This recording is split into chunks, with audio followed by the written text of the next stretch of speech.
You are listening to the Better 2 podcast with DM Needom.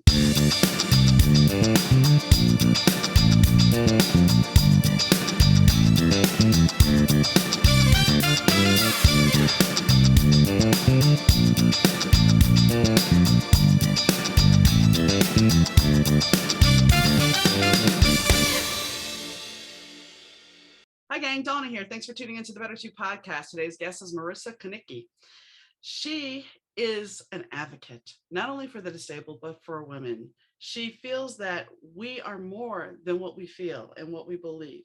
But our episode is not only just about illness and empowerment, it's also about our emotions. It's about, well, it kind of turns into a wild romp of all sorts of things, including talking about 80s rock stars. So I hope you enjoy the show. This episode of the Better 2 podcast is brought to you by Kitty Mystic and DM Needom, author of My Days with the Dark Muse, as well as Love is Worth Waiting For. An afternoon at the pool changed Wes's life.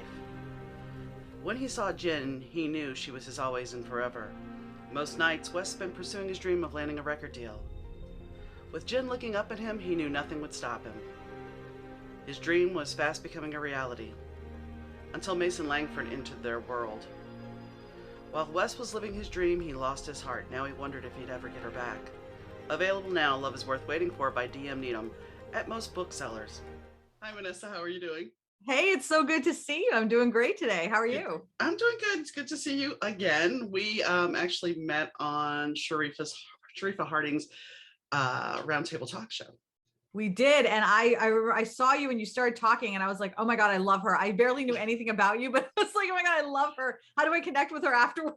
And you want to know something? And I'm being honest here. It's like when I saw everybody's qualifications for that show that day, I was just kind of like, I don't belong here. It's like one of these things doesn't belong here. And I'm like, but I felt fine after I started talking and everything. But initially, and Sharifa is just a doll. And we've talked since then. So it's just like, it's weird how your perception will be like, oh, this is going to be bad. But it was actually really good. And I met people from it. So, and I'm doing it again. And you've done it again. And here we are. Once you get on Sharifa's pod roundtable, you just want to keep going, right? It's It's amazing. I love it. Yeah. I mean, it takes a lot of heart to go live. I haven't fully embraced going live.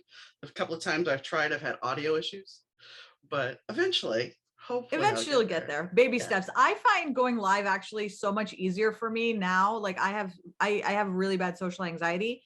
I find that it takes less time for me and less work. So I can actually you do the live, you're done, you move on, and then you don't have to deal with it or worry about it. With video, I feel like there's editing and there's like intros and outros. So I feel so intimidated by video. Lives are easy. Video, I will postpone, I will put off, I will procrastinate. I will, my head's hurting. Oh, you know what? The sun isn't high enough today. I can't do a video. It's like, the moon isn't in alignment. See, I've done videos since the start and it hasn't bothered me, and maybe it's because of my background. But that being said, it's like the worst thing that happens is you put on your makeup and then somebody's like, oh, I can't do it. You're like, oh, okay.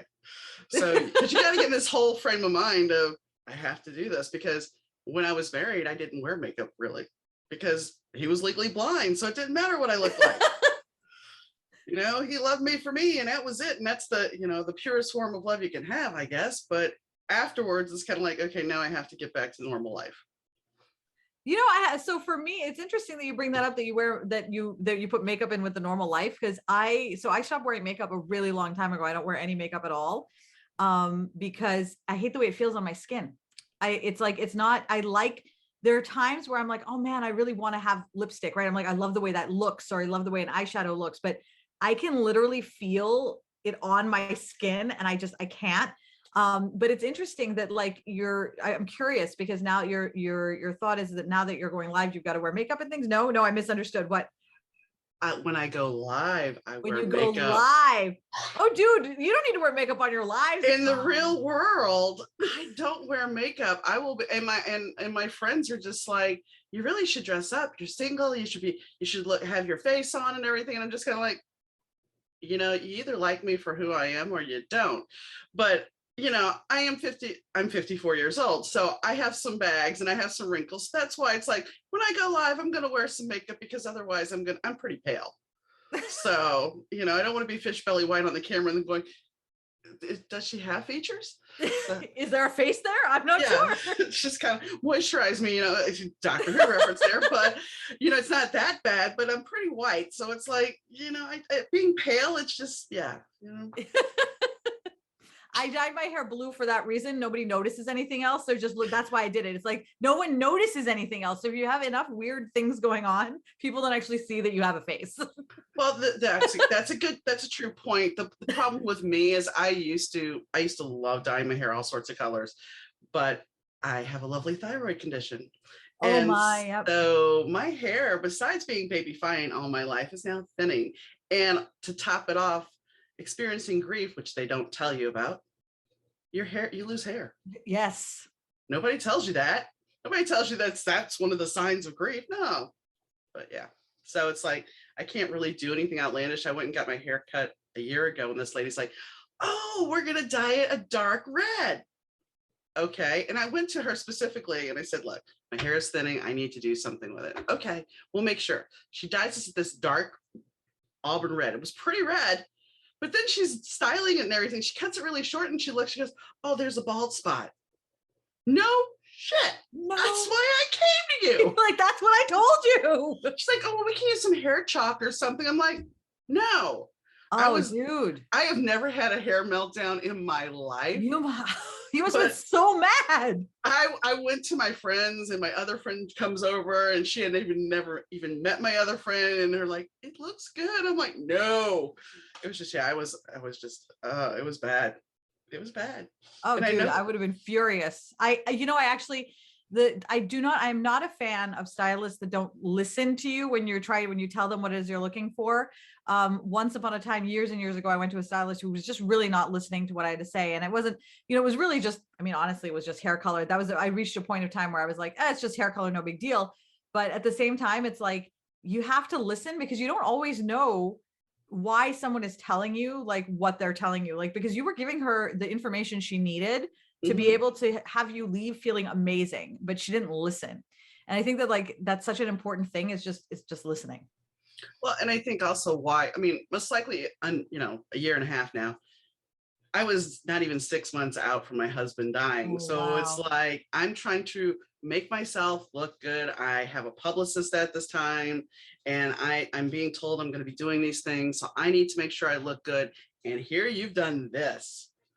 So, and I was about to have pictures taken, and I made the pictures work so it doesn't look bad. Those are my promo pictures. But at the time, it was ridiculous for people to be upset by it.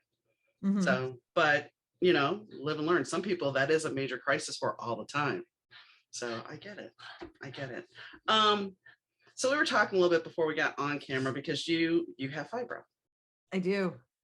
And you have a flare, and we were talking about how sometimes you just have to stop and take care of yourself. Mm-hmm.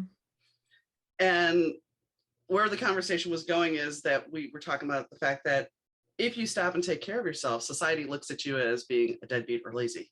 And because we've had that ingrained in our heads, it kind of comes to a whole new meaning for us that I'm lazy. It's not and I had a conversation the other day with owning your feelings. Because in our language, we say, I'm angry, I'm lazy. We don't say, I feel. Mm-hmm. So we take ownership of these emotions, and they weigh us down even more. Would you agree? Absolutely. I think we feel, I think what an interesting, I love the idea that, words matter, right? And I am angry, I am lazy is more like of a judgment call. Like, I am a lazy person, right? And so now you're sort of almost like, I'm putting this thing down that says, this is what I am lazy, I am angry. And you, by saying it that way, you almost trap yourself in a box. You trap yourself in the box of feeling that way. Absolutely.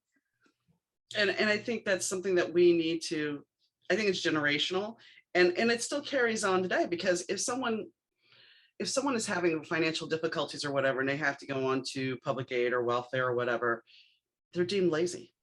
And that's not really the case. Especially now with the economy, we have people that are working 3 jobs that can't afford things, but you're deemed lazy if you're on food stamps.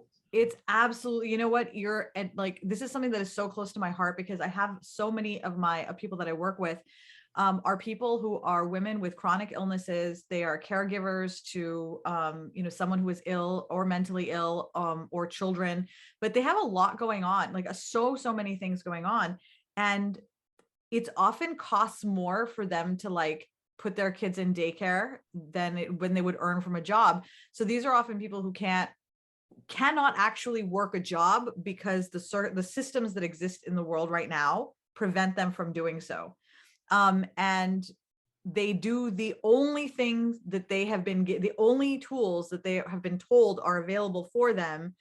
They take advantage of those tools, and immediately, like you said, now they receive that judgment, which is then they then internalize and feel like that, like, I am less than, I am taking from people, or I am lazy or awful, which only makes it harder for you to climb out of it. And I think that, like, over the last couple of years, working with the women that I've worked with, I've found that, there is a astounding number of overwhelmingly qualified, brilliant, driven women out there who at this very moment feel like lazy sacks of bleep because, can I swear on this?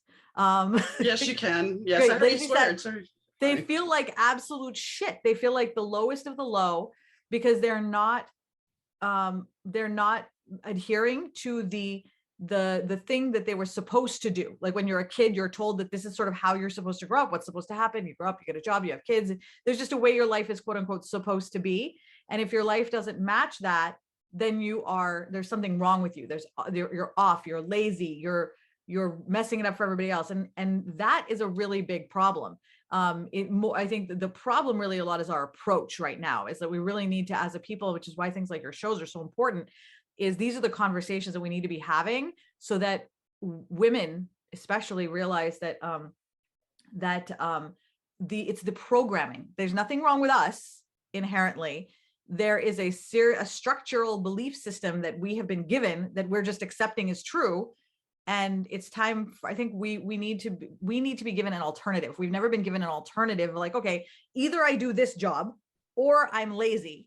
No one's ever given us a third option to say, okay, what is your third option that allows you to be successful, not lazy, and also not working this full-time job?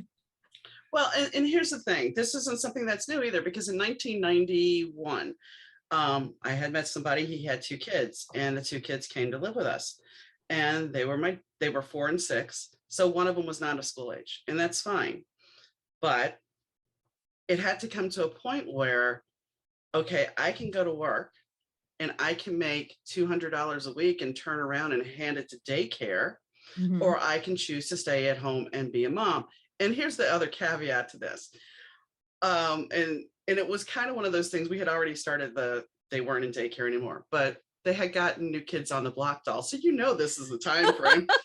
They got new kid on block dolls, and they had Skipper and Courtney because they were all excited. It was Easter. And I walk by their room and I hear the little girl giggling. And I'm like, what's going on? And of course, the youngest one's going to rat her sister out easily. Not even a thought. It's like, what's going on? It was Michelle's idea. Okay, so what's going on? Michelle wanted the Barbies to have sex and take them to Naked Town. Excuse me? Excuse me? So of course, I'm like, take the little girl. Honey, you take her. I need to find out what this is all about. Well, somebody at daycare said that sex is when a man lays on top of a woman naked. Okay, well, that's not exactly how it is. And we're not going to go into detail because you're way too young. But, you shouldn't even be thinking about those things at this point. Naive, yes, but, so they didn't go back to daycare. And the cost, I'll wrap this little part up. The fact of the matter is, so I did this for 4 years. Only side job I had was as a disc jockey. So I was on a weekend jock. When I decided to go back into corporate America after I left him, and I'm going back, I went to college for a year, and I'm going back to corporate America, and I haven't had a corporate job in 5 years. And the big question they looked at was my resume, because I had this hole in it. Well, where have you been? What have you been doing? Why haven't you had a job? So I could explain it away that I was taking care of kids. And that was okay. But they still didn't look at me as a qualified candidate. It's like, oh, well, you get an entry level position. It doesn't matter what you've done before. This is what you get. Yeah. And it's partially because you're a woman. Oh, absolutely. Absolutely. Like you started at a deficit because you're a woman, you know, actually. And I think for me, that's actually one of my biggest missions right now is that I think almost all of us start this way. We start off believing that we are further back because we're women, and God forbid you have a plus, you know, you're +1, if you're a person of color, +1 if you're LGBTQ, +1, you know, like there's all the chronic illness, like there's all these +1s. Some of us have like so many +1s, right? God forbid you have those. But the real issue here that really hurts me is the fact that we believe it. Like, so I'm curious, when you went back into the workforce at that time, how did you feel when, like, did you feel when they were asking you those questions, did you feel like it doesn't matter what I say, like, I'm not going to be good enough? Did you feel like you weren't good enough? Or like, do you remember? At that point, I had left my husband with $50 and I had given him my car, and I was staying with a friend and her mom. So I don't think I really felt, I think I was just happy to have that job. And I have to be honest, I was on the other side of, so my corporate career, eventually I became a claims supervisor, and that involved hiring people. And I remember my male boss telling me, well, you're going to have to be careful with people that have children, because that's a problem. Because sometimes if they, looking at their work history, if you're looking at their work history and they have, you're contacting the other employer and they have a lot of absences, that's a problem.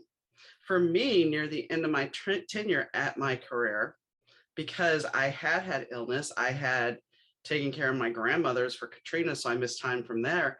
My company said, oh, we're going to create, you can't be a supervisor anymore. We're going to create a position for you, which basically, and this is exactly how I felt about this said position that was going to be created. It was a way to get me out the door. They weren't going to acknowledge that I was sick. They were not going to acknowledge those things. We're going to create this position for you. Yeah, it was a BS. And I knew it in my gut. I knew it. And I was overstressed. I wanted to quit. I did not quit. Fate intervened. My husband shut a recliner on my foot. I had to have ankle surgery, and out of that job I went. Because finally my illness and the PTSD from that place caught up with me. And that's the thing, when you're in a toxic environment, you don't realize the stress it's putting on your body and the PTSD that takes place, because everybody's like, oh, well, it's got to be a war. Sometimes your job can turn into a war. Oh my God, you are so right. And I can't even say this enough. Like, I have PTSD from my childhood. I've been through incredible amounts of trauma, and we've talked about that before.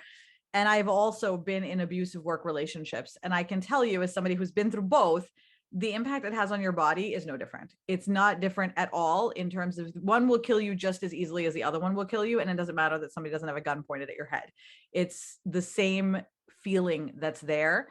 And I think it's really hard for people. And I'm really glad you said that, because it really gives me the opportunity to say that, like, there are so many people who diminish their in work environments that are toxic, just like you're talking about.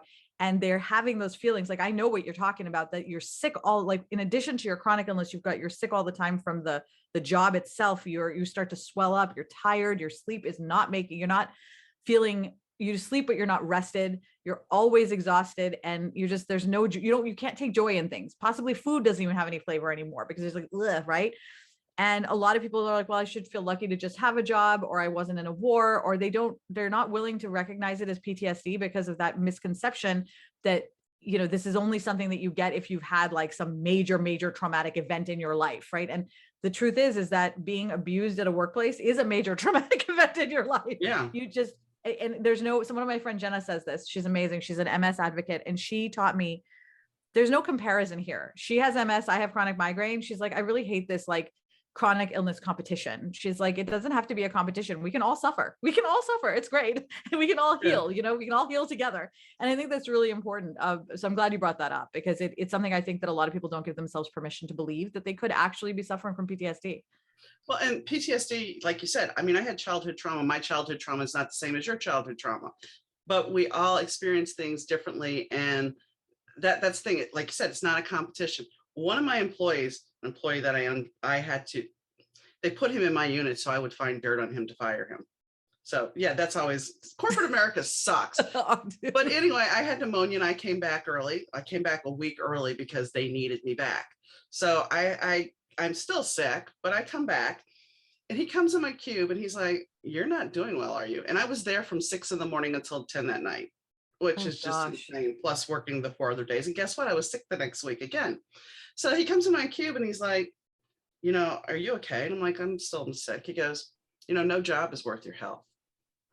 And that is the truest statement ever. And I think we all, everybody gets so wrapped up about money. And then money is the most, money is an important thing. It pays bills, it keeps us alive and everything else. But the amount of stress that money puts on us, and then you have the toxic job that, as a supervisor, how do you feel that somebody tells you, "Oh, well, you're only allowed to give," well, everybody can say, "We're going to give you a 3% raise," but you're not going to give anybody a 3% raise. This is what you're told when you're writing a review. So you're already setting up your employees who are looking for, "I've done this outstanding job." You're already going to say, "You're getting 1%. That's awful. But you have to put on a brave face and go, "Okay." It's just, it's toxic. It really is. I think though, as you get older, and I feel like you also, obviously you decided this too, because you're not at the job anymore.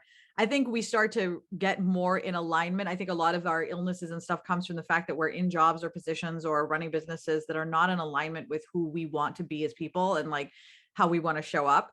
And I feel like a lot of that, like when you're in that moment where you can't give someone that a raise and you know that this person's amazing and you're like, this is just not fair. I don't think this is fair. Right. And at some point, I think we get to, it's like, I'm only here for so long. Like, do I really want to live? Do I want this to be my everyday? And like, I think most of us, we get to this. And I realized this when I was listening to your podcast, that was listening to the podcast earlier. It was, but I think this happened with everyone that I listened to, but specifically, I think it was it was Taylor, Taylor, who said that he had, he'd reached this moment in life where he was like, I don't want to live like this anymore. And I feel like, I think this was the last one or the one before. That was the one before. It was the one before, where he was saying that he didn't necessarily want, it's like, I don't want to live like this. And I think for a lot of us, we get to that point where you're tired, you're sick, and you realize that not only are you sick, so I have fibro, right? Let's say, and then on top of that, you're adding this extra stress from work. So you can't actually even begin to heal yourself because you can't unravel all the things that are wrong at this moment, right? So I think we get to a point where we're just like, you know what, I'm done. I'm not living like this anymore. And you start to like eliminate things. And that happened for me in when I hit 40, something changed inside me. And it was just like, I don't give a fuck. I just don't care anymore. I am going to die one day and I want to enjoy every minute of my life from now till the day I die. And I want to help other people enjoy every minute of their lives from now until the day they die, right? That was like my big thing. That's when I think I was like, I really made the decision to not work for people or with people. And I actually ended up leaving a job, a client who was, it was significant, 6 figures. We're talking like 6 figures a month. I was like, I don't want to do this because it was not in alignment with how I wanted to live. That was hard. That was really hard to do that on principle.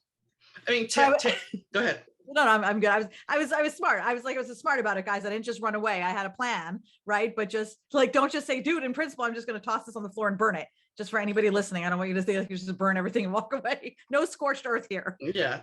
Don't burn the bitch down. Sorry. Yeah, don't do that. Taylor's the person who was talking about the wording of feelings. Yes. That's who was talking about that. And I was trying to remember his name and I couldn't.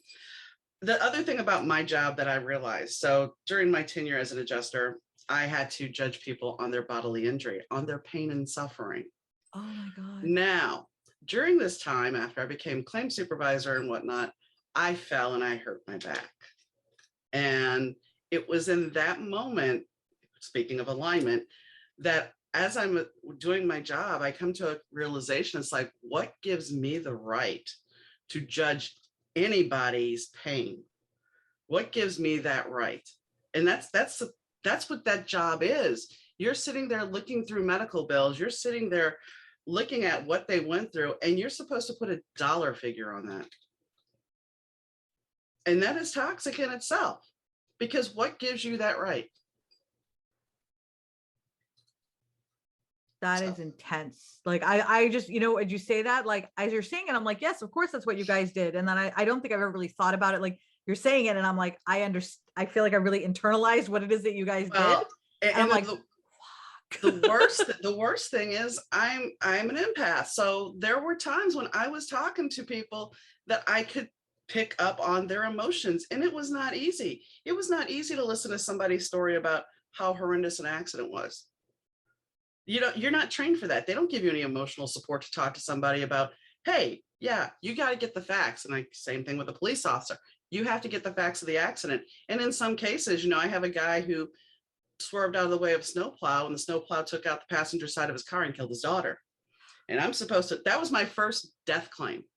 oh my God. Nobody's trained me for this. So you end up, so when I look at my body and the inflammation markers and everything I have, it's like, it's a lot to do with just how I've lived my life. And the fact of the matter is, and I know this is true for you, people will look at you and say, well, you look perfectly fine. You don't look sick.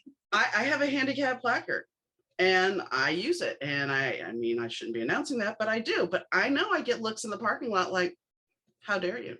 Mm-hmm. No, you don't understand. If I would go walk, and I use a scooter in the store because I will end up seizing up in pain. So, but you're going to judge me. So go for it. I've had friends get judged like you don't look sick. Honestly, I'm not entirely sure what here. I'm just going to give a PSA out to anybody listening.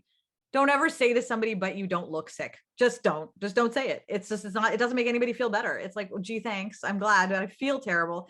I think honestly, the best thing that I want to hear is, dude, it must blow to feel so sick and look so good. It's like, yeah.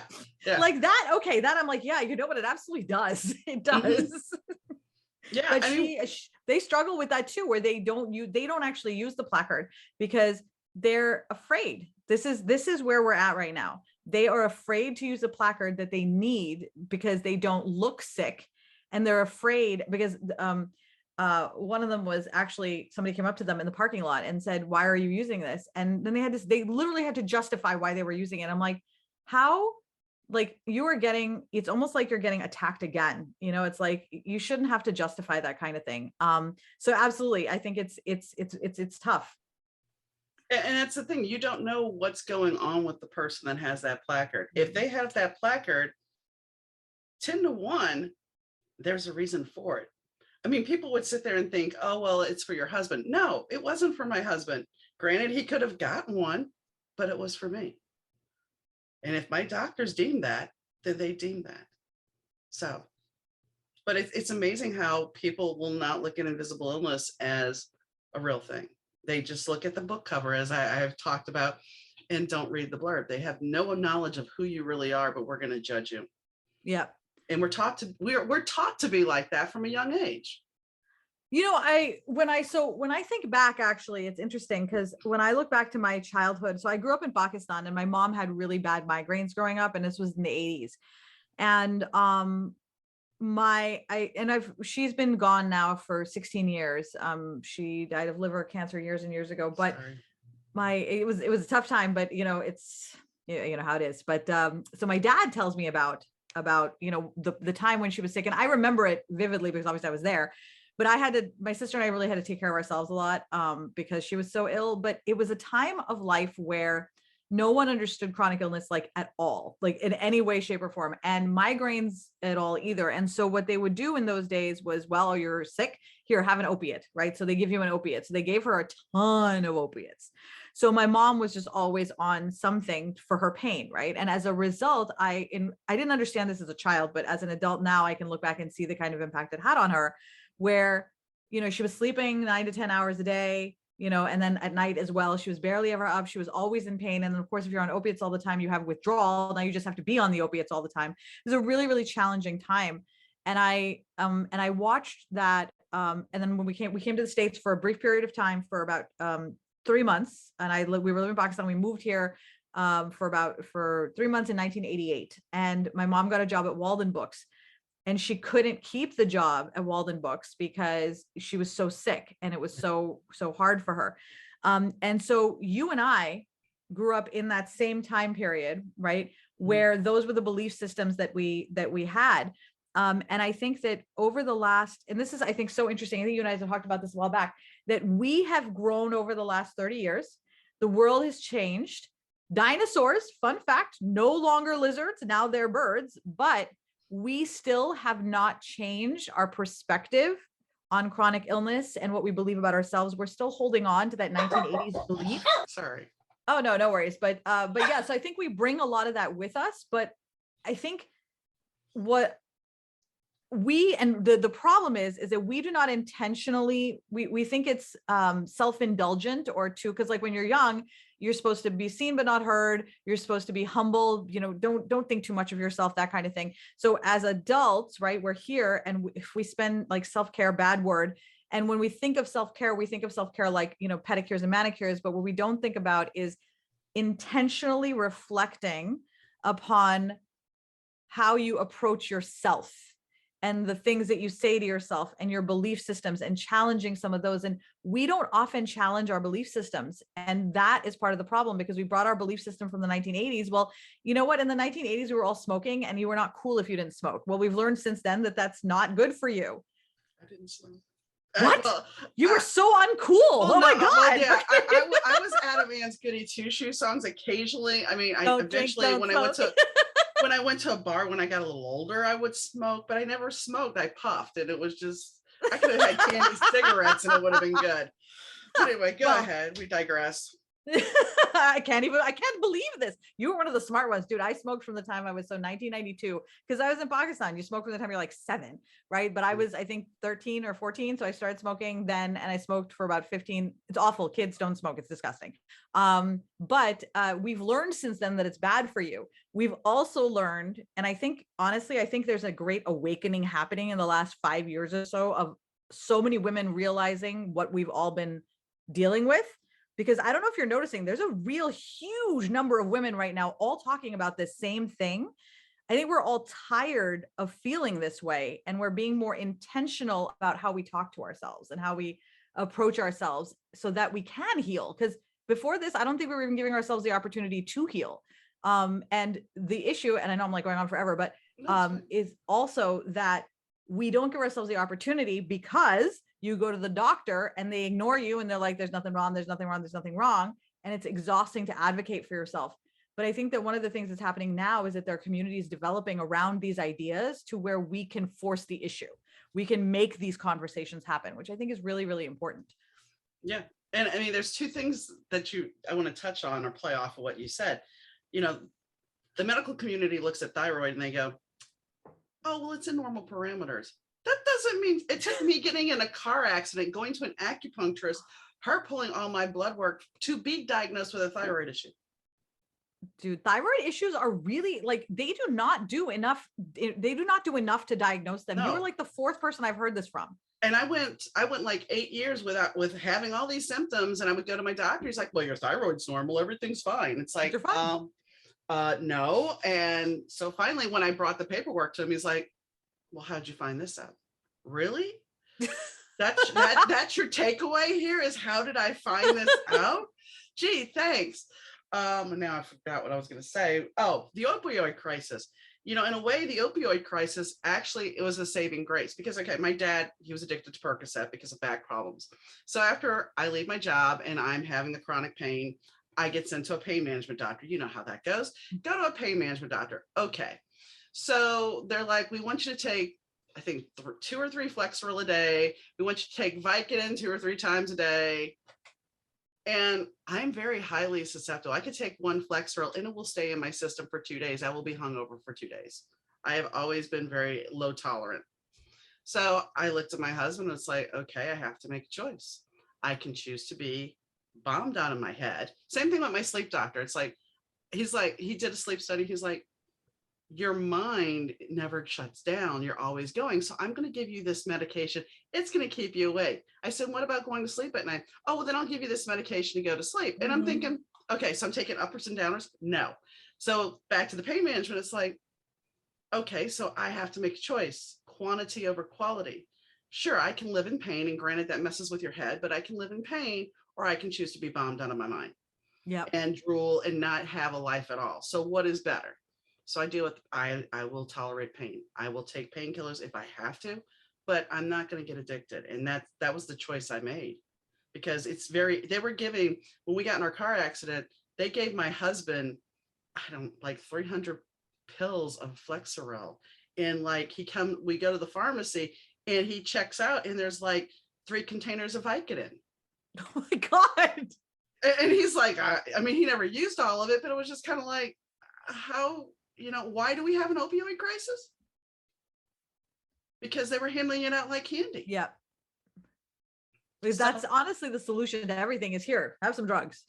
Right. Oh, you have a mental problem? Here, have some drugs. Don't worry about therapy. Don't worry about getting to the root of it. Yeah. Oh, and by the way, I just want to say I'm a big believer in taking drugs, but I think there's also a problem with, like, I think there's the two, I think you and I just want to say it's just because I like to be clear, is that this, I think, is an issue more of people using drugs to mask a problem as opposed to using drugs to actually solve a problem. Like Yes. I think it's a real big difference. Like, for example, I think if you're using drugs to mask the problem, it's no different from using alcohol. So for me, when I couldn't get help that I needed, I just drank. I drank a lot. I was the most functioning drinker. Oh my God, I could drink a lot. So functioning, and very able to accomplish insane amounts. And I think to myself, if I had actually been cared for properly and like had proper health care, wow, imagine what I could have accomplished without all of the alcohol. Well, I probably kept Svedka in business for like 10 years. and I'm not saying that, medication is bad. I'm not saying that. If you need, Effexor, you need Prozac, you need whatever, Zoloft, then take that. But work on the real problem too. I mean, my husband was not a man for therapy. He knew I was in therapy. He was okay with that. He understood that. And his mom had gotten sick and his dad was okay. And I'm like, you would come to therapy and sit in the car. I'm like, look, you're here anyway. Well, exactly. I'm like, come with me. Because I knew because he had siblings. I'm like, once his parents take ill, he's sick. He has this thing that he knows he's going to die eventually because of his illness. So he needs some help. And I know he needs some help. He's on Effexor. So I'm like, you need to come with me. No. I said, come with me. Like the 4th time I asked him, he's like, buy me a fish sandwich and I'll go. Okay. All right. So I bought him a fish sandwich. And the thing is, when all was said and done, his parents passed, went through the whole gamut of that. He said, he looked at me and he looked at my therapist. He's like, that was the best thing I could have done, was to get help. Nice. So he saw a therapist after that? He saw my therapist. That's amazing. Still, oh my God, how wonderful. But yeah, I mean, but I will say, when near the end, he quit because we were doing it via phone. He quit participating, but he already knew at this point that his days were numbered. Mm-hmm. And so he had taken a death and dying class in his 20s. So he was kind of already in his own mindset and I wasn't going to force him. Right. So. Like it's at that point, you're sort of like a different state, in a different position. I want to actually, to therapy, I want to touch on that. Like therapy for me has changed my life. And I've been in therapy for 20 years off and on. It's not just like, it's not just a tool, I think, for me just to like heal, but it's also really, I use it as a great business tool. Like there have been times where I've not had somebody to talk to about with my therapist. And I'm like, okay, let's talk about this project I'm working on. Let's talk about this course that I want to create. And like, she'll work with me on my target audience. And like, my therapist has become almost like, and I changed therapists once every 5 or 6 years, but I want to just open this up to all of your listeners. So I have a thread on my personal profile that you're welcome to go look at. I'm in Massachusetts and finding a therapist right now is like really, really hard. It's like so hard for people and they're really struggling. So what I've done is I'm just reaching out to people that I know who are therapists who are taking clients and I'm just putting their information up there and being like, so-and-so is taking clients if you're here. So if you're looking for a therapist and having trouble, just my personal profile, my name is Minessa. Just go, that thread is there and you can probably find a therapist there or just let me know where you're at and I'll see if I can find a therapist for you, like who is still taking clients. Oh, thank you. Thank you for that. It's therapy. And the first time I saw a therapist when I was 9 after my parents split. So I've been in and out of therapy for 40 years. Therapy's the best, dude. I love it. Well, it helps you reframe things. And I mean, sometimes you think you've gotten past something and then, ultimately it's come back to rear its head. And that's what people don't think about emotions. It's an addiction. we get used to certain ways we live, and nobody ever sees it that way. They're just like, oh, well, no, it's just like an addiction. It's like putting on that comfy sweater. Somebody's abusive to you, you're used to it. And it's like, oh, okay. This friend, I feel like I've known you forever. Oh, well, maybe there's a reason why. Sometimes it's a good thing, but sometimes it's just like, no. Old habits coming back to roost. Yeah. Old habits die hard, don't they say? They do. Oh my God. You know, the way I like to think of it is a tributary. So like we spend our whole lives being a certain way. If you think of your brain and your life as like just a river, right? We spend our whole lives being a certain way. And that abusive thing is like one tributary that spent 30 years building. So it's a deep rooted tributary, and you can build the new one, but you're still going to kind of drift back to that one that's already deep and etched in stone. And I think for me, one of the, like I said this the other day to somebody, I said, oh my God, can I just stop with the self-development work? I'm so tired and so done, you know, and I know you felt that at some point where she's like, oh my God, I'm so tired of working on myself. Mm-hmm. But the truth is that, like you said, I think, oh, who was it? Oh my God, who was it that you were talking about the other day? It was talking about fear. It was one of your one of the podcasts just talking about fears. It was, I think it was Sharon. She was talking about, Sharon Valenti was talking about fear and working through those fears. That's really the key. I think I lost my train of thought when I was trying to remember Sharon's name. I was like, wait, Sharon, what was I saying right before that about? You were talking about self-development, that you get tired of working on yourself. Right. You get tired of working on yourself because there's always something to work on. But I think the thing that happens is you actually get comfortable with understanding. Oh no, this was also Trevor. You get comfortable with the discomfort. You recognize that being a business owner, having a chronic illness, these kinds of things are uncomfortable. But you get to a point, I think, with acceptance where it's like the discomfort doesn't feel bad anymore. It feels energizing in a way that's like, because I think initially when you start working on yourself, everything feels so scary. But then after you've really worked on yourself for a while, the new things you discover are more like, oh my God, look at this cool, fun thing that I've discovered that's an opportunity for healing. So I'm going to feel better in like a month or 2 months rather than, oh my God, something else is broken with me. It really does, I think, change your perspective. So I think it helps to like recognize that you're never fully quote unquote healed. You're never going to be over it. You're going to find these things like my relationship with my dad, it keeps rearing its ugly head, you know, like, because we've got 44 years of freaking baggage. Like it's gonna happen. Yeah. Well, and I mean, how many times will you hear somebody say, oh, well, you just got to get over it? Well, you know what? If I don't, I don't. Screw yourself. No, I don't. But there's something I want to touch on, because you were talking about fear. There's a guest, I don't know the exact air date yet, but I had recorded the interview the other day, Kim Corte, she talks about, we were talking about fear. And she says, fear basically is a stop sign. And this is how we get balled up. We get all trapped because fear is just this big warning. And we've been taught to be fear-based. But if we proceed with caution as we're making changes, it's not so daunting. Instead of just going from A to Z. If you're going from A to Z, yeah, it's going to be scary because you're not taking any small steps. Yep. You have the pedal to the metal, and guess what? There's a brick wall right there, at least in your mind, because that's how you've been trained. Because how many times has somebody said, oh, you can't do that. If you do that, you're just going to screw yourself. Yeah. Oh my God. Totally. So, I mean, it was an interesting conversation, and I look forward when I share it, but because it's true, because we sit there and we look at the big picture that I want to get all this done. But when you start to do it, you look and go, oh my gosh, I can't get all of this done. Especially with a chronic illness. Oh, dude, I have the best system for this. Like, this is actually, it's almost like you knew what I offer. I'm just saying. So I actually have this great, it's a free system. It's you can just get it at hustleproofyourlife.com. But I a few years ago, I realized what you're saying. And I realized that I was not making any progress in the way that I was approaching my business, because I was doing things like saying, and most business owners do this, will say things like, I need to set up my email, right? I need to set up my email. Setting up your email is 30 individual steps. And that's actually literally 30. I know, because I broke them out into the steps, and I actually have like every single thing you need to do, from researching it, identifying the software you want to use, buying the software, setting it up, every single little step you have to take, right? So when you sit down to do, you're like, okay, this is my to-do list. And you're like, do email. That is, you don't even know what that is. I don't even know what that is. When you just say do email, I don't know what that is. That's like so many other tasks. And so what my system does is it actually breaks your to-do list down into 3 separate lists. So you have your first list, which is your dream list, which is everything that you want to work on that is going to be a month or more in the future, or something that you just keep moving from day to day to day that you haven't yet done, just put it on the dream list. That becomes the list that you look at once a month, because that's more your growth and progress list. It's good for when you hit a wall.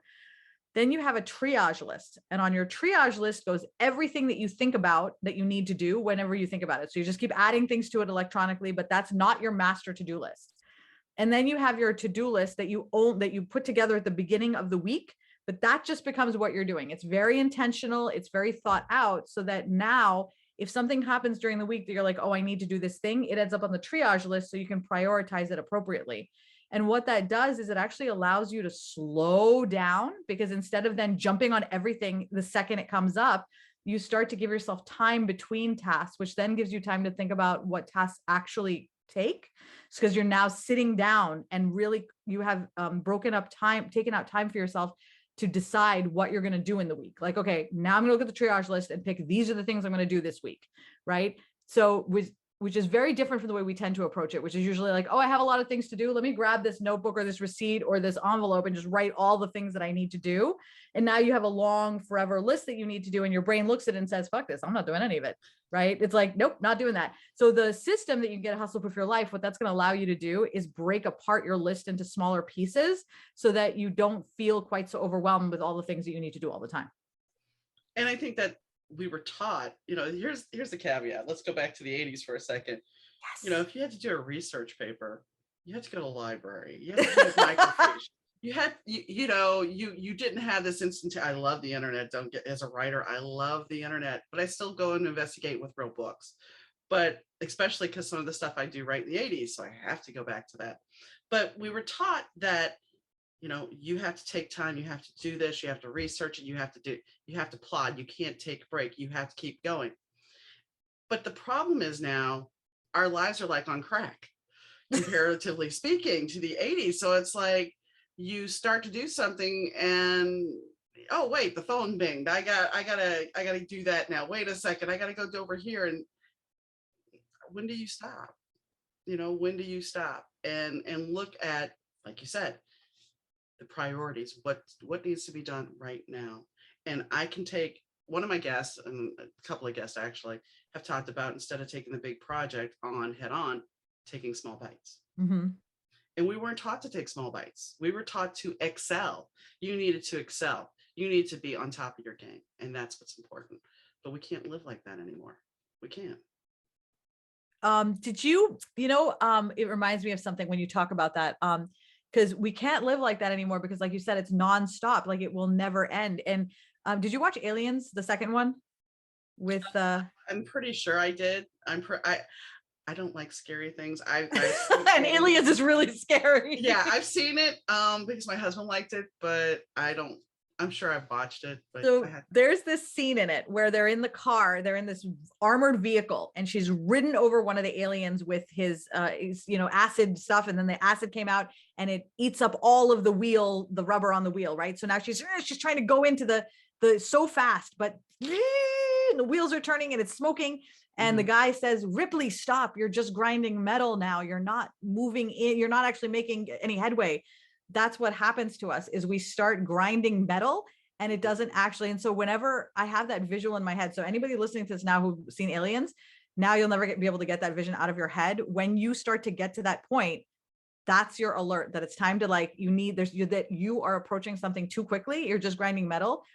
What I've discovered is that people who approach business that way are not making progress in their business. They're just doing a lot of stuff. And the thing is none of us gets into our business to just do a lot of stuff. We get into our business we're trying to build something in particular, but you can't build it without intention and time. And we think that if we hurry or if we speed it up, if we try to just create that sense of urgency, that will make it come faster. And I want to hear what you think about this, because I got to tell you, one of the most horrible, rude, obnoxious things I ever realized was that it doesn't matter how fast I want it to happen. It just doesn't matter. There's a pace that you have to do these things at, and the results will come, but you trying to do it faster isn't going to matter. It's just, that's actually going to take longer. it's going to take longer, and a lot of the times you'll make errors with it. Yeah. It's one of those things. And dare I say, my mother would sit there and go, okay, you need to do this. And I would start doing it. And if I didn't do it quick enough, she would grab it and say, I'm going to do it.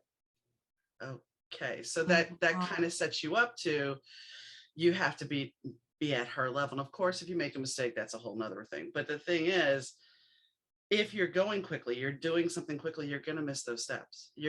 Something's going to happen to trip you up. So sometimes it's better, somebody once told me, it's like, you don't want to be an overnight success. You want to do slow and steady. Absolutely. I agree 100%. Because you know what? There is an equal and opposite reaction to any action. So if you are an overnight success, shooting up, then that is going to be followed by a right. So what goes up must come down with that same speed and velocity. Well, and some overnight success aren't really overnight success. They work their asses off. It's true. 25 years later. But, like if you become TikTok famous, that's an overnight success in modern day. But, something that you talked about, and I talked about this before about Britney Spears, we put Britney, on this pedestal. We put her up there, and then we picked at her till she collapsed. And, and everybody's going like, oh, no, I didn't. But I did. And I was awful. I regret some of the stuff that I like. Honestly, I'm ashamed. I am ashamed. I said things, and I am not that person anymore, but we got to own it, dude. We all said shit. Mm-hmm. And we all wanted dare I say, a piece of her, play off her song, but it's the truth. When you are a celebrity, people want a piece of you. And whether it be the audience or somebody else, I watched a bass player on stage sit there, and great band, and he screwed up, and they actually booed him. And he walked off stage, came back, started playing again, got the guitar screwed up again, and they booed him again. And he left. He did come back again, and he did get it straight, but it was like Viper Pit. They were like out for blood. And it's just like, look, if you were at your job and you had a screw up, you don't want to booing you. Yeah. I mean, your boss is going to tell you stuff, but don't be an ass. But we do. And I mean, and it's funny because I don't know if you've seen it, but yes, we've had the Free Britney. But guess what? There are people now sitting there saying the same nasty stuff again. She's going to have a breakdown. She's going to be, you're doing it all over again. So fortunately, I was just going to say, fortunately, this time I didn't even know people were doing that. I can't believe people would pick at her now or pick at anyone now. Honestly, I feel like you said something earlier. You said, don't be an ass. And I think that what I learned about Britney, this whole Britney Spears thing was be kinder. You don't know, like, I want to shave my head. Right. And so for years, I keep saying, every time I do it, I'm going to go full Britney Spears. And the other day I was about to say that, and I stopped because I was like, you know what? That's just unkind. Like, that was a very suffering person. And it's not even funny because it's not funny. It's just not funny. Right. And, so I think that we are in a world where I think we need to be kinder in that way, because you're absolutely right. We try to pick apart anybody who does anything, you pick them apart as quickly as humanly possible. And I think a lot of that has to do with deflection. You don't want to look at yourself, and it's just so much easier to pick apart somebody who's up there, Oh, I agree. And I'm going to say this right now. You have Will Smith's book back there. Will has been a big target lately. Oh, because of him talking so much about them and Jada. Oh, I love that. I love that they're talking so openly right now. I love this man. I mean, why can't we be honest about things? Why do we have to keep it all bottled up? If their relationship works and it's an open relationship, if they're what does it fucking matter? It's their life. You know what I love about it? Actually, here's what I love about Will Smith in particular and this book. I was surprised to find that. Have you read it yet? No. Okay. I've only seen excerpts. Here's the thing. It is so relatable. I relate to Will Smith. Like, I was like, oh my God, I really relate to that. And I think a lot of people will. And that's what I thought was really great about it, is that I think that, we were talking earlier about therapy and how some people don't do therapy, right? And I think that he's clearly gone on a journey in the last few years, and he has clearly done a lot of work. Like, you can tell the kind of work he's done just by the way he talks, right? And the fact that Jada has the Red Table Talk Show, which I think is amazing, and that he's doing this, they are really showing like really giving you a complete insight look into what could it look like to have a healthy relationship. What do some of these conversations look like? What does it look like when you're working through some of these things? Because I don't think a lot of us have really good role models, and we all have to figure it out ourselves. And I feel like it's really actually quite brave of him and Jada and their whole family to share and be this open and raw, because it's the blueprint that a lot of people don't have right now. I think everyone should read this book. Every business owner should read this book. I think it's a really important illustration about the things that we go through as business owners emotionally, and like the mistakes that we can make and how you can overcome them. What's ridiculous, reason I brought it up though, is there was a petition recently I to get him to shut up. And it's like, really? So I think it had 16,000 signatures last I checked. I don't even know. Really, you know, I think, okay, if it's not your thing, you don't have to read it. And this is the biggest thing about most of the internet. If it's something you don't like, then move on. That's so true. Move on. There was a show back, and I mentioned this before, called Good Christian Bitches. And it was, they called it GCB. It was a dramedy. It was about Texas Christian women who loved guns, and it was over the top camp. The Million Moms or whatever, I don't even think they watched it. Same thing with the Playboy Club, which was set in the 60s. They took it off the air because they had a petition. Oh, yes. Okay, number one, the Playboy Club, it was set in the 60s, so but there was no sex. It was more of a crime drama. And Good Christian Bitches, well, they were just being over the top, but it offended their moral sensibilities. Well, screw you. Screw you. I'm sorry. Call me feisty, and I know some things we shouldn't have, but be a parent. If you're worried about your kids seeing it, be a parent. You know who says Cardi B? I love that woman. Oh my God, Cardi B is amazing.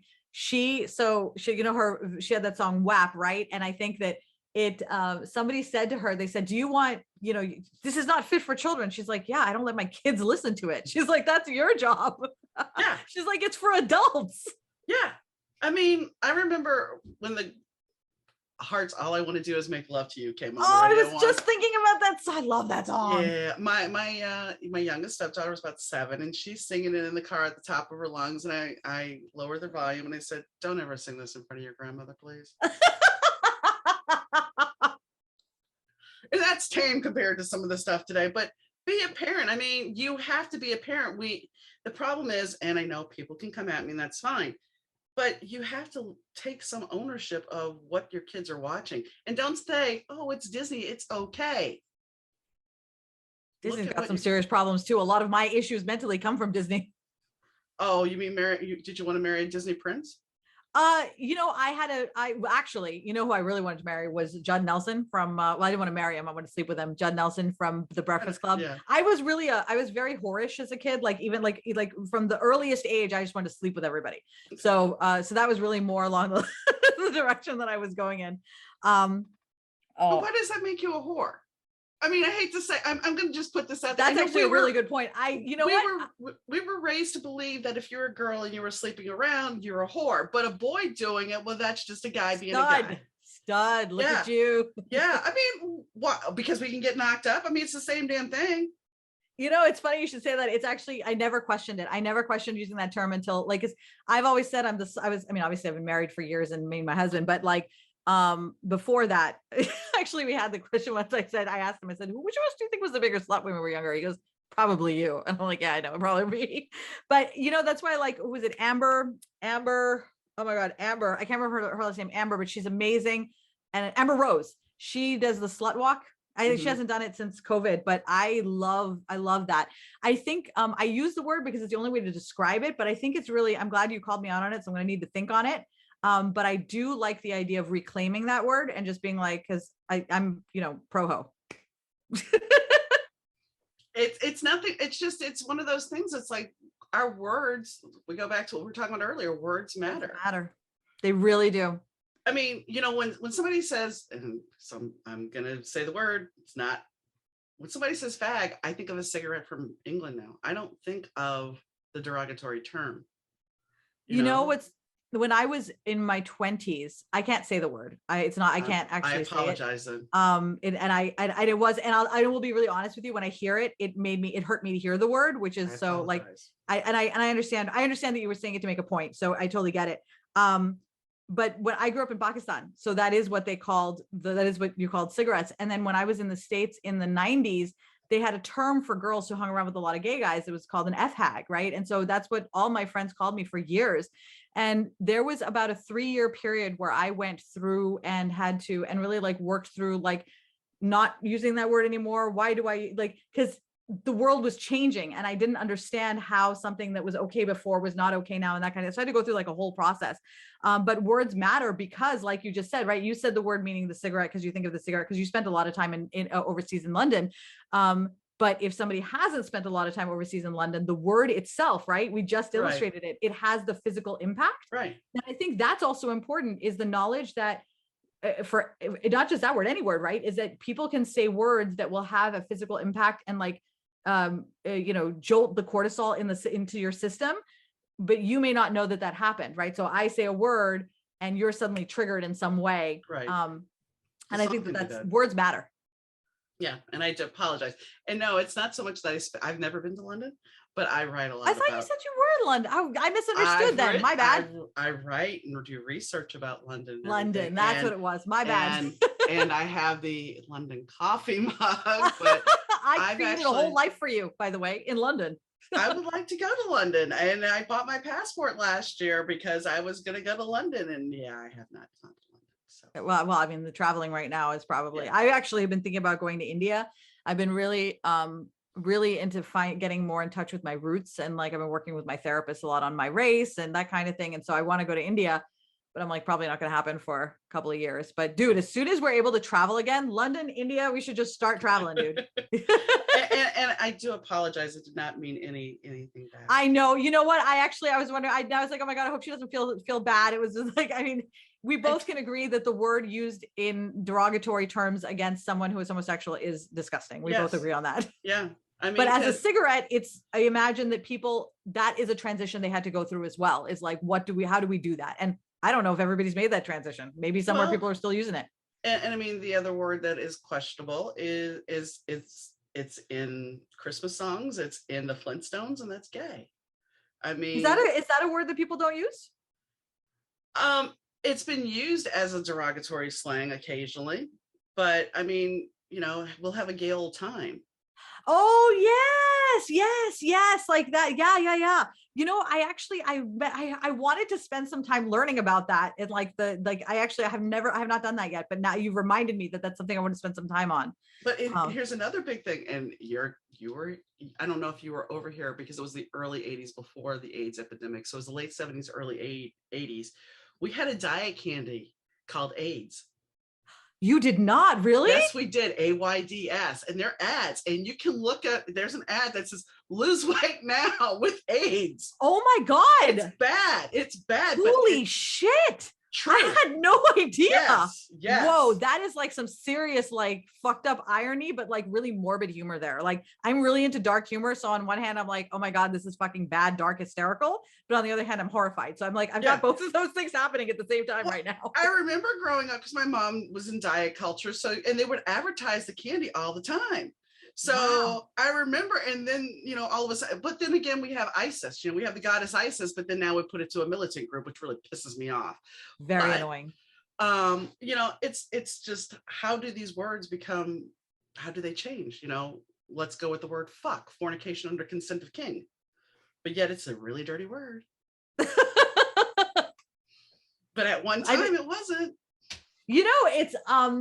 I could actually talk about this for like ever, because one of the things that I studied when I was an archaeologist for a while. And when I was doing anthropology, one of the things that we studied, and I found this really interesting, was the appropriation of words by colonists, and then like the reclaiming of words by marginalized people, and how like words, they have a life cycle, they have a cycle, right? Where it belongs to one community, then another community often will steal it, appropriate it, do something with it. And then the marginalized community will take it back and reclaim the word. And so I think that like that I could talk. I would love those kinds of conversations. I mean, we want to talk for like an hour. We could do another like 2-hour conversation on that. That would be fascinating, because it's always something that, it's always amazed me. It's like, well, how is it a bad word? It's in the dictionary. And why did it become a bad word? I mean, it's something that's always just ate at me, because it's like, well, you can't say that. Why not? Why? Because it's not proper? Because it's not legal? My thing was always, I don't care what's proper. So one of the things that always bothered me was not being able to wear jeans at work. I'm like, why? Why can't I wear jeans at work? Why can't I have blue hair at work? Why can't I have tattoos at work? Like, I am still amazing at my job either way. Like, what do any of these things matter? What does it matter if I swear? I didn't get a job once because I was told that I lacked gravitas to get the promotion to that higher level. And I was like, I am literally one of the best people that you have. And what that was the moment where I realized that I needed to, that something big was about to happen in my life, and that I wanted to be this way. It took me 8 years to change into this person here, that I was like, I know the direction I want to go in, because I realized that if I wanted to stay in corporate, I would have to change. I would have to become something I didn't want to become, because like you were just saying, there are arbitrary rules about things that are proper things. Fun fact, everybody, all rules are made up. Somebody made them up. This is not a fuck being a bad word is not written in the cosmos. No. No. Well, it's funny because my mom would never say it. And really? Then my mom got a job as a guard at a juvenile detention center my senior year in high school. I have never heard my mother say fuck more than anything in the world. It's like all of a sudden one day she comes home and she uses it. I'm just like, what? Where'd that come from? It's like, goddamn fucking kids. Whoa. Okay. Language. I'm kind of surprised by this, but okay. I mean, I'll be honest, I've been cursing since 8th grade. I was a Lutheran girl, I went to Lutheran school, but we were cursing. But when I was waiting for the bus across from the public school, there was like a kindergartner outside, kindergarten first grader, cursing his ass off. And I'm just like, wow, my mom would have like killed me if my mouth would have been that bad that soon. Did your mom wash your mouth out with soap? Oh yeah. Yeah. Oh my God, gross. My mom used sandalwood soap. It was awful. Ugh. I like the smell of sandalwood, but not after that. No. My mom swore like a freaking truck driver. I learned all my swear words from her, and I was like, by the time I was 5, I knew all of them. So one time my uncle wouldn't let me go and stay the night at my cousin's house. So on big chalk letters, I wrote, my uncle is a bastard. I wrote it like on big chalk letters, and then I went to bed. Yeah, I got a big spanking when my dad came home. And I know we don't spank anymore, whatever, but dude, I deserved it. I totally did. I mean, back then that you that was got spanked or kneeled in a corner, which was always good for your knees. Yep. The first time I ever got busted for saying fuck was I took my grandmother to this warehouse in Shreveport called Libby Glass. And we're at the stoplight. This car is in front of me. The driver gets out and leaves the car and gets in somebody else's car. And I'm like, fuck. And my grandmother looks at me, she goes, what did you just say? And I'm like, because she never really heard me curse. So it was just kind of like, nah, nothing. And to preface this, Rick Springfield had a movie out in 1984 called Hard to Hold. And the rumor was you could see his naked ass. So yeah, I conned my grandmother. This is how cool my grandmother was. So I'm like, Grandma, I want to go see this movie. Well, why? I said, well, she goes, well, buy a ticket. I'm like, I can't, I need you. Okay, we'll go. Dawn, you should not have taken me to see that. Well, Oh, well. Rick Springfield. Oh my God. He be still my beating heart. He was another one of those on my list of guys that I was like, oh, love you. I had a long list of rock stars in the 80s I was going to sleep with. I would have been the best groupie ever. When I moved to the States, I went and bought like Pamela DeBar's biography. I've read like all of the groupie biographies because I'm like, man, I would have been the best groupie. The best. The experience I had with Rick Springfield is they played Hirsch. Me and my friend got there. My mom made us hot chocolate. I had this Doctor Who type scarf that one of my friends from New Orleans had made me. Her mom made it for me. And so we waited outside and we walked around the venue. Nobody had lined up. It was general admission. And the doors were open, the side doors. So we went in. We could have just stayed in. We should have just stayed in, but being the good girl. So we were watching them set the stage up and everything. And then it's like, oh, how we fun. better get out of here before we get in trouble. So we went back and we were waiting in line like good people and getting almost crushed. And so we finally make it in. We get front row, and I put my scarf over the little wall with my coat. I go to get a t-shirt, and they rush the stage because the show starts. So I finally get back to my friend. My scarf is gone. My jacket's there. I grab my jacket. We're getting crushed. We get out of the crowd. We go sit up top in the bleachers, and I'm watching. And all of a sudden, I see somebody throw my scarf onto the stage. Rick Springfield holds it up, wipes his face, and throws it in the crowd. Oh my God, how amazing. My scarf! Yeah, it was a really cool scarf too. It was just like, damn. Oh, damn, I want my scarf back. Yeah, I know. Sweat on it. It was just like, damn. So yeah, that was the Rick Springfield. And then I realized, I'm like, Mom, why couldn't you marry him? At least he would have been a better stepfather. I could at least looked at him.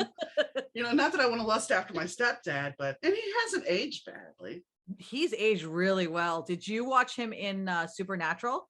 No, I did not. He played Lucifer in Supernatural, and I was so excited because my husband didn't know who he was, and I was like, oh my God, it's Rick Springfield. And he's aged really well. His hair is nice and long. He's got that he always had a John Taylory kind of look to him, and now with his hair long, he's like, the dark, oh my God, the dark eyes, the dark hair. But yeah, so yeah, I'm sorry, what? I'll be in my bunk. But yeah, I know he looks really great. I find it's interesting because I remember when I was younger, I was like, oh my God, because I thought I liked guys who were like younger in those days. And I remember saying to my sister, my mother, oh my God, when I'm older, I thought I would still like younger looking men when I was older. And I was like, it's going to be so weird when I'm like super old, like 50, and still like these, these young, I didn't realize I was going to like them as they get older. But I got to say, a lot of those guys are aging super well. Like Mark Harmon, oh my God, John Taylor, like these guys all look amazing. John Bon Jovi. I want to look that good when I'm their age. And it's considering all the drugs they did, that I want to look good. Well, look at Keith Richards. All things considered, he's aging pretty well. He's been preserved quite well.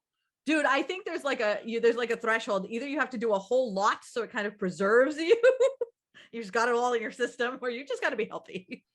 But then there's Paul McCartney, and I'm not sure that he has aged as well. He has not aged as well. No, I have to.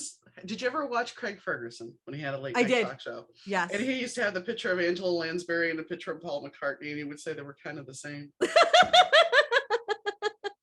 Which is bad. Lansbury. Sorry, it's a joke, folks. I'm not judging. It's just one of those things where it's like, I could see it. The two of them, I could definitely see that. Definitely for sure. Oh my God, I totally forgot. You know who I meant to tell you this after our last call. The guy that I thought aged super well, because I was trying to remember of the people, because like we've been talking about, people that we'd met and so on and so forth. And I remember my favorite meeting ever was with Peter Wolf, lead singer of the J. Giles Band. Okay. He said I was going to be the future ex Mrs. Wolf. Like I met him for like 10 minutes, but he's so charming. And he was like, he was already like super old when I met him. Right. And the man jumped on, like, still, you know how he, like, in all the music videos, he jumped on things and did all those crazy. Yeah. He was doing that at like 70 something. He jumps on the bar and he's dancing. And I'm like, you know what? I love you now as much as I loved you when I was like 18. And I don't care that you're 70. I fucking love you right now. Best day ever. That's pretty wild. But hey, kudos to him for being able to do that stuff. I know, right? I remember my friends talking about meeting Weird Al. They had gone to see the Monkees on tour, and Weird Al rode the escalator by jumping on the railing. Huh. Like a monkey. He's actually that strange. Yes, he is. This and good was for being able to get up on the railing. Well, this was the late 80s. Fair. I'm not sure he could still do that. He'll still do it. He would try at least, but I'm not sure he could still do it. It's funny because there's a meme going around about if you ever think you could do something, look at Trent Reznor from back in his like first promo pic, and he looks like he's in a boy band. Oh my God. I'll have to find and send it to you because it's too funny. It's just like you picture Trent Reznor as dark and brooding. Oh yeah. Yeah. He looks like he's in a freaking boy band. That's my husband and I were just listening to Sin. And because we were putting together our top 20 songs of the 80s, and he picked Terrible Lie from that album. I picked Sin. That's a good song. It's such a good song. It was I great only record. Oh, it was so good, right? But when you look at him now, right? And I remember looking at him back then and being like totally into him. And I look at him now and I'm like, oh my God, he's just a dude who's a dad. Like he's just a normal dude dad. Like it's really weird. And when I listen to the music and now I think to myself, why was I so angry? Like I was so angry, but I'm not that angry anymore. Like I was so mad, but I'm not angry. And I think to myself, I wonder like if he gets on stage and he's like, dude, I'm just not that mad anymore. Henry Rollins, same thing. Henry Rollins is always angry. Absolutely. And then you got to think about, okay, well, think about some of your rappers. I mean, they've been angry too. So does it still translate, or are you just kind of, Yeah, that's what makes me wonder, like, are you just like, dude, I'm fine. I'm just not that upset anymore. Like, what kind of music do you make then? I don't know. I mean, it's weird because you kind of evolve as an artist, and how do you sing the heartbreak song when you're in a happy relationship? Right, exactly. Like, oh my God, you left me. It's like, no, you're right here and I love you. So and we're happy. And how are you still writing country songs when you're happily married? Because what, 75% are about losing your truck, your wife, or your dog? Dude. So anyway, we are digressing. So is there anything that you would like to add that we have not covered? Oh my gosh, we talked about like all of the things. This is like so much fun. I think the thing that I really want to add, and it's a reiteration. It's the reiteration that that if you, as a woman with chronic illness, or if you believe you have any other framework, that is, if you have a framework, anything other than like the typical white male framework, and you feel like you are starting at a deficit, I want to remind you that you are someone with years of experience. You're amazing. You're brilliant. You're intelligent. You have grit. The only thing that's holding you back is your belief right now in yourself. And through these kinds of podcasts and through surrounding yourself with people like Dawn and podcasts like this, and following me on Minessa.com, you will come to see in yourself the same joy and beauty that we see in you, and the same potential that we see in you. You have limitless potential. Do not let yourself, don't tell yourself a story otherwise. Whether you're sick or not, it doesn't matter. It doesn't matter. You still have as much to offer. That is, for me, the most important thing. It hurts me that people feel like they are less than because they are sick or a different color or part of a different group. And so that's like, I think the most important thing is just that there are people out there who believe in you, and people out there who will help you. And then to piggyback onto that, don't live up to other people's expectations. The only expectations that matter are yours. So I hope Hashtag fact. Huh?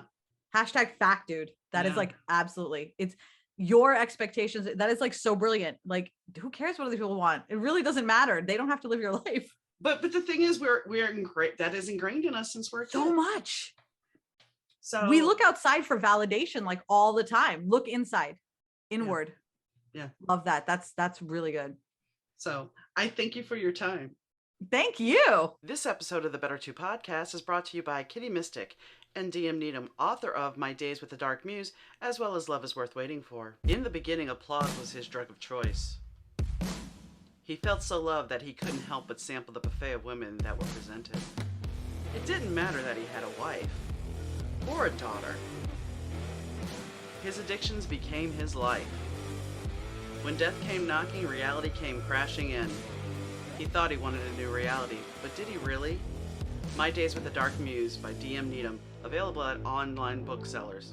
Marissa and I had a great conversation, and she will be back. She is another one of those people that I've invited back to the show, and I think we can have even more fun.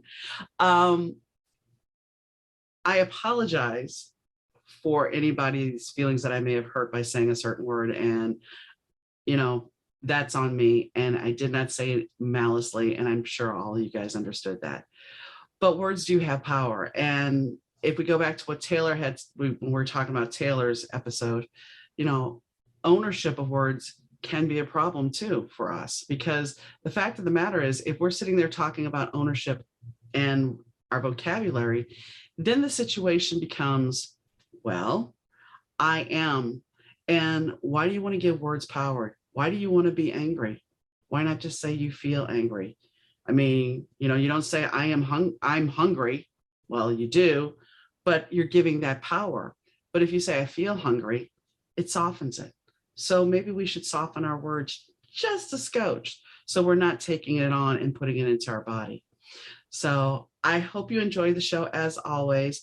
Marissa's links are in the bio. And I think if you follow her plan, I'm definitely going to check this out before next episode that I talk to her, so I can see if I can implement her plan and her to-do list.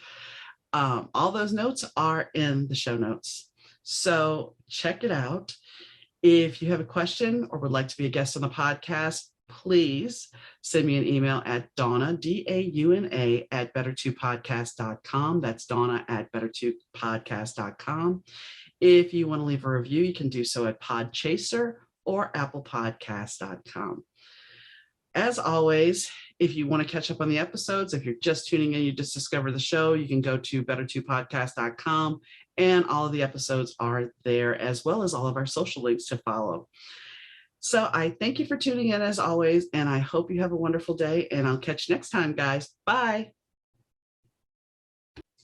You are listening to the Better 2 podcast with DM Needom.